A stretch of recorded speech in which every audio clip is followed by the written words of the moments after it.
Hi guys, welcome back to another video. In this video we are looking at football shirts, and in particular we are looking at the two new Italy shirts. Let's take a little closer look at these two beauties.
That's right guys, we got our hands on the new Adidas released Italy home and away shirt. So let's look at each in a little bit more detail. But before we do, if you haven't already, do subscribe to the channel, hit that bell notification button.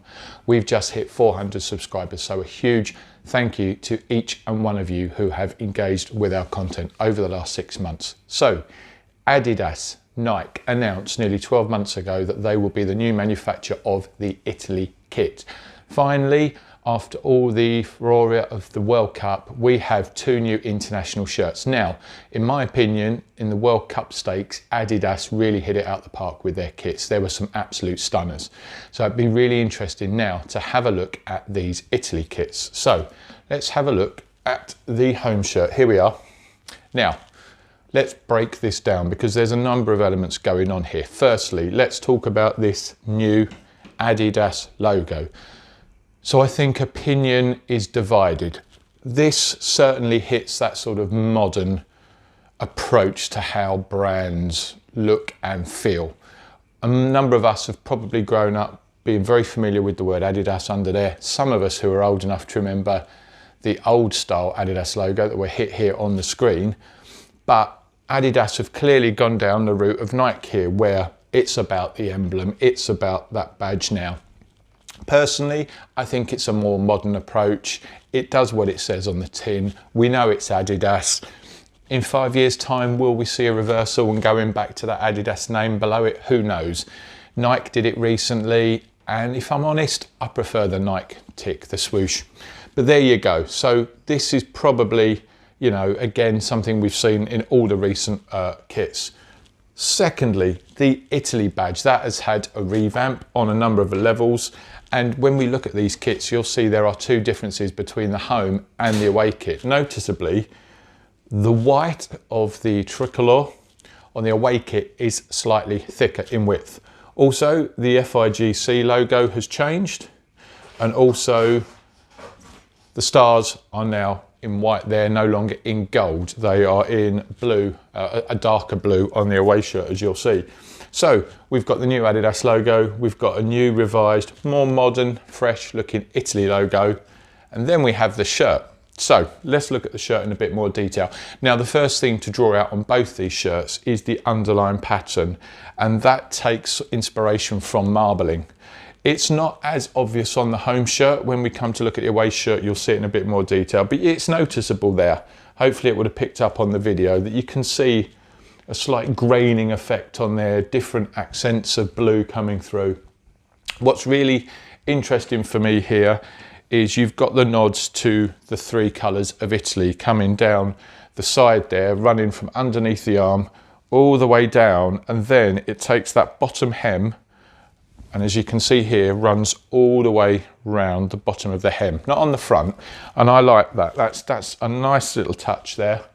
You've got the gold trims around the sleeve. You've got the gold coming in on the neckline around here to the Italy.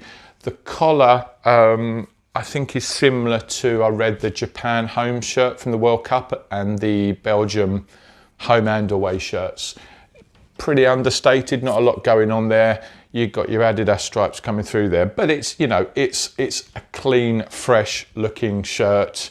Nothing going on that back. Plenty of space there for the name set. The word Italia there. I think all in all, Adidas have done a good job. I've seen on Twitter a couple of people commenting, have they missed a trick by not taking the 3 Adidas stripes and maybe using those colours? Maybe that would work. So, you know, maybe 80% there, maybe could have elevated it to the next level. Now, in terms of the away shirts, this is my personal favourite. Now, it's my opinion, but let's look at this. And there you go. That marbling effect is really coming through there. Those greys, dark blues coming through, little nods to sort of this light, almost beigey, brownie coming through. I personally really love this shirt. There we've got the badge with this sort of darker blue across the 4 stars, that slightly thicker white column there on the badge. Again, unlike the home kit, we've got a more solid navy bar going all the way down there, but then that is taken round the hem. We've got a plain back going on, again for the name set. Italia there as well, and again a similar styling with that navy going around the collar, coming down those Adidas stripes there. But I think, I mean, this for me is a more stylish shirt. If I were purchasing one or the other, this would be the one I would go for. Now, I haven't seen the name set. It'll be interesting to see how the name set looks on that. I'm guessing in the darker blue, the navy, would look really good. But I think all in all, a really fresh couple of shirts there. And, you know, together, you know, not bad at all. Let us know what you think. Let us know what you think. These are going to be a grower. Obviously, these will be taken into the next qualifying campaign. Always good to see a new international shirt released off the back of a competition, because normally we have that sort of slow dry period. Really excited about some of the other Adidas leaks that have been coming through recently. So we'll keep our eyes open for those. So there you go, guys. The newly released Italy home and away shirt. Let us know what you think, and we'll be back with an unpacking video really soon. Thanks for watching, guys.